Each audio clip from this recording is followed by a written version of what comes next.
Kita juga akan melihat data-data sehingga pada tanggal 26 Juli 2021 akan dilakukan relaksasi dan pembukaan bertahap di beberapa daerah apabila menunjukkan perbaikan dari semua sisi, terutama penurunan kasus dan indikator sesuai dengan acuan dari WHO. Saya kira parameternya sudah di-brief juga, apa itu di level 1, 2, 3, dan 4. Pada periode penerapan PPKM darurat yang lalu dapat dengan jelas terlihat perbaikan pada aspek pergerakan masyarakat yang mengalami penurunan kapasitas bor rumah sakit hingga jumlah kasus yang turun signifikan. Tadi kami baru rapat jam 5 dengan para gubernur, Pangdam, Kapolda, Menteri Kesehatan, dan lain-lain. Kita lihat tadi data-data yang dilaporkan para gubernur, dan kita juga menunjukkan perbaikan. Misalnya bor, banyak yang sudah mulai turun, dan seperti DKI sekarang juga menunjukkan perbaikan. Jawa Barat misalnya sekarang sudah di bawah 80%, 79%. Nah, ini saya kira hal yang bagus, dan sudah ada sebenarnya beberapa kabupaten yang masuk malah langsung ke level 2. Tapi kita tidak ingin buru-buru, ini langsung biarlah 5 hari ke depan ini saya pikir lebih tenang sehingga bisa lebih baik keadaannya. Karena sifat daripada virus ini, Delta varian ini, memang dia akan kelihatan 2 minggu sampai 3 minggu. Jadi memang sudah waktunya mereka mulai menurun. Tapi kita tetap waspada mengenai hal ini.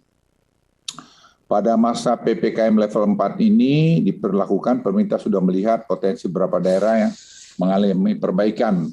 Nah, dan para gubernur dan juga bupati yang bersangkutan sudah paham mengenai itu karena sudah saya beritahukan kemarin pencapaian mereka yang cukup menggembirakan.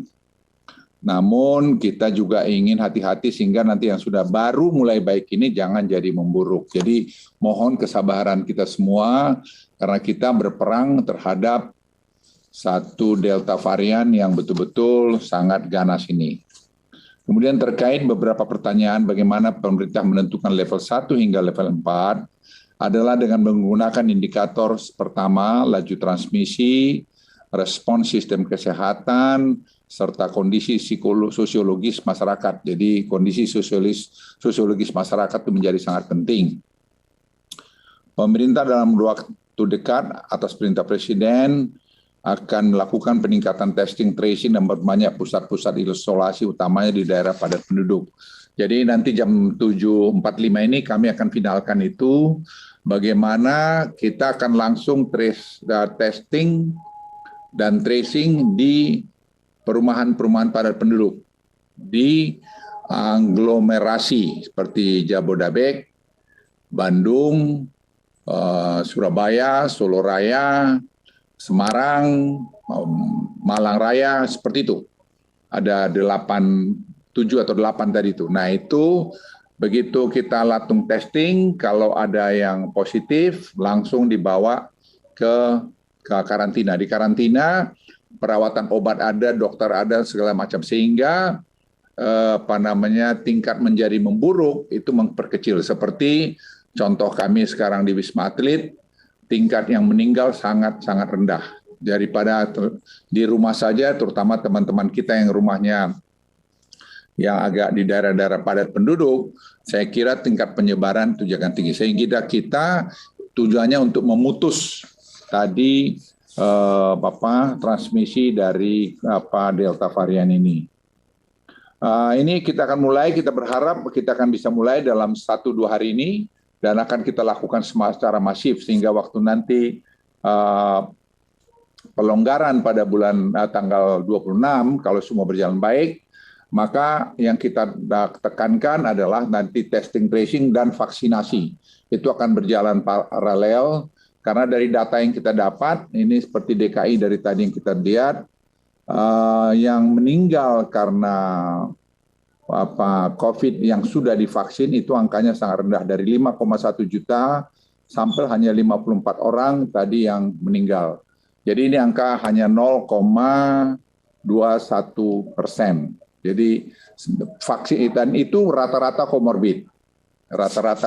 Jadi saya berharap kita semua menyadari masalah vaksin ini satu hal yang penting, dan yang kedua testing tracing tadi sangat penting supaya early stage atau pada awal sudah bisa dideteksi sehingga bisa ditreat dengan bagus, dan rata-rata penyembuhannya 8 hari. Ya, dan tingkat penyembuhannya lebih cepat, tapi tingkat meninggalnya pun lebih cepat kalau penanganannya tidak cepat. Saya mohon ini supaya menjadi perhatian kita semua. Pemerintah sedang persiapkan sistem testing dan tracing yang dilakukan dalam waktu dekat, sehingga sekali lagi pemerintah dapat segera melakukan mitigasi akibat varian Delta ini. Apabila ditemukan kasus di lapangan, maka mereka akan dibawa ke pusat-pusat isolasi yang sudah dibuat pemerintah. Kemudian nantinya mereka akan mendapatkan penanganan dan obat-obatan dijamin pemerintah. Dan keluarganya akan kita juga berikan sembako, sehingga kalau kepala keluarga yang kena, tidak perlu keluarganya jadi menderita. Apabila yang terkena adalah kepala keluarga, saya singgung tadi, maka kami merencanakan keluarga tersebut akan diberikan bantuan sosial oleh pemerintah guna meringankan bebannya. Di akhir kata saya juga ingin memohon pada masyarakat Indonesia bahwa kita ini berjuang melawan varian Delta belum selesai. Dan saya minta kita semua supaya bahu-membahu untuk menyelesaikan ini masalah kemanusiaan. Kita berbuat dengan cepat. Keterlambatan kita mengambil action itu menyangkut berapa orang yang meninggal. Keresehan kita berpolitik untuk ini juga bisa mengakibatkan orang meninggal. Jadi kalau kita semua punya tanggung jawab terhadap rakyat Indonesia dan konstituen kita jagalah sikap kita dukunglah ini. Proses pengambilan keputusan saya ingin ulangi, semua kami dengarkan.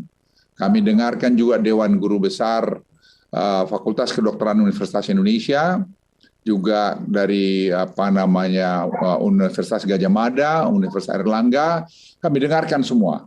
Sehingga dalam data-data yang kami ambil, saya kira hampir tidak ada yang kami miss. Jadi percayalah bahwa kami melakukan yang terbaik, tapi bahwa Delta varian ini hal yang sulit dihadapin, memang itu nyatanya. Tidak ada satu negara pun di dunia yang sekarang bisa klaim bahwa mereka sudah bisa mengatasi ini.